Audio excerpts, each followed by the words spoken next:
Hello everybody, it's week 8. How are you? I hope everybody had a great week again this week. I've been getting some questions as to who's left. Guess what? I had 10 or 11 of you sign up for 5Ks this week. So there's 10 or 11 people still in the competition, and to those who are still in, congratulations. I'm really excited that you're still here and you're able to take the challenge to the next step. I think you're going to do great. For those of you who are back out of it, but still with us, congratulations to you as well. Keep it up. A lot of you just had little hiccups that took you out of the competition, and I know that you're still in listening and participating, and I wish you the best of luck. So here we go. It's week 8. Hope you guys are getting used to this by now. It's becoming my Sunday afternoon routine, trying to figure out exactly what I want to say and how I want to say it in the limited amount of time I have. But today was my daughter's birthday. Happy birthday, right? She's 10 years old. She's my youngest daughter, and she's just an incredibly enthusiastic young girl, as all 10-year-old girls are, I'm sure.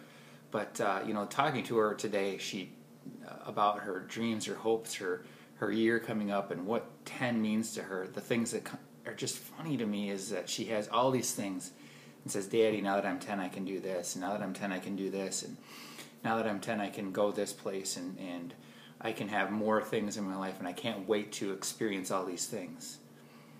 It's such a contrast to me because I'm in my profession.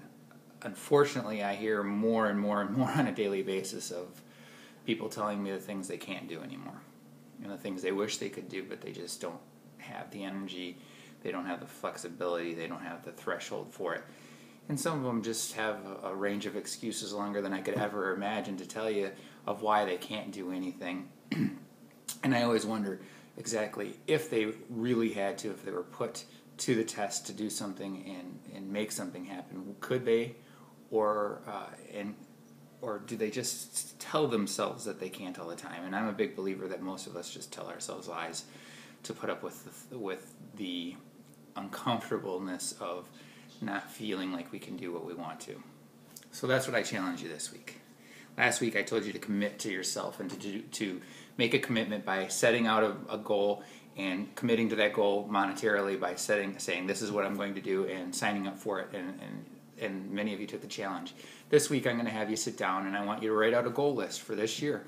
5 things for this year that you really want to accomplish and why you want to accomplish them, and one strategy that you have to do within the next 1 month to ensure that all of them happen. Now, they can be monetary goals, they can be spiritual goals, they can be familial goals, they can be health goals. It doesn't matter to me, but I think you need to sit down in your first 10 minutes this week, which we're going to do again, and think about the things you really want for this year.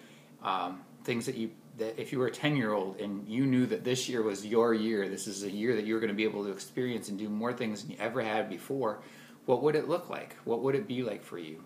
Would you lose that weight that you were waiting, that you've wanted to and should have and been trying to for so long but just haven't done it? Is this your year? And how are you going to strategize that? Are you going to take that trip that you always wanted to? Are you going to make amends with that person that you really feel like you need to?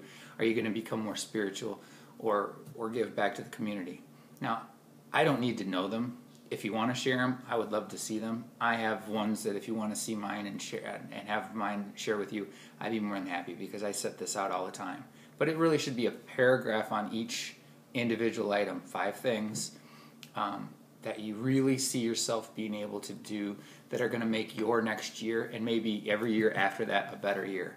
I know I set once a goal that I was going to own my own building, and I was going to have a gym in that building, and I was going to have a certain amount of income, and I was going to have some things, and darn it if it didn't happen.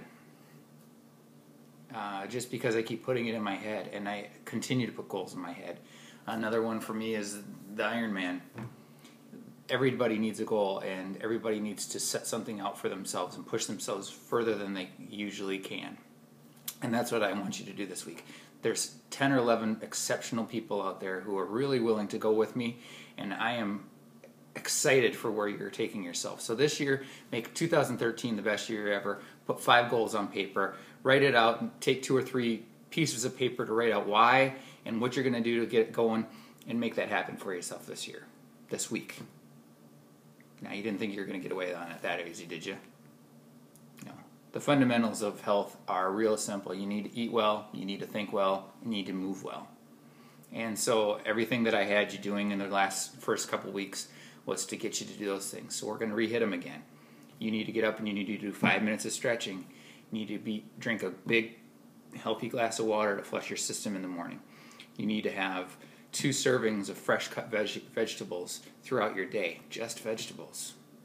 You have to have no fried foods, no artificial sweeteners, and you have to spend 10 minutes a day of silence, reflecting on who you are and why you are. The exercise, the eating after 7, all of those other things, they can waver a little bit because we have days that we can do it and we can't, but I'm pretty sure that the people who are left in this program are going to do those things anyway. But I want you to recognize those little things that you do every day, those little simple things that I have you doing, are the big means to an end for you. If you start these little habits, and they're the small things that you are committed to on a day-to-day basis, and then you slowly add in these other ones, living a healthy lifestyle will be really easy for you. And in fact, probably is for a lot of you. I can already see that coming. I think I'm going to have a really good competition on my hand, and I'm going to have to start getting more and more aggressive with our challenges. And I know that you're up for the challenge. So if you feel like sharing with us a goal of yours or something that you're hoping to accomplish, that's what the Facebook page is for. Or if you're emailing us, email it. And if you give me permission, I'll post it. I'll share it. If you don't want me to share it and you just want me to read it, you can write it to me, and I'd love to hear it. If you don't want anyone to know, I'm okay with that too.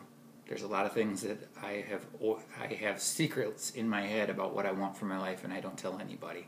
So have a great week. Think like a 10-year-old. Happy birthday to my daughter, and I hope that you'll be the last one standing.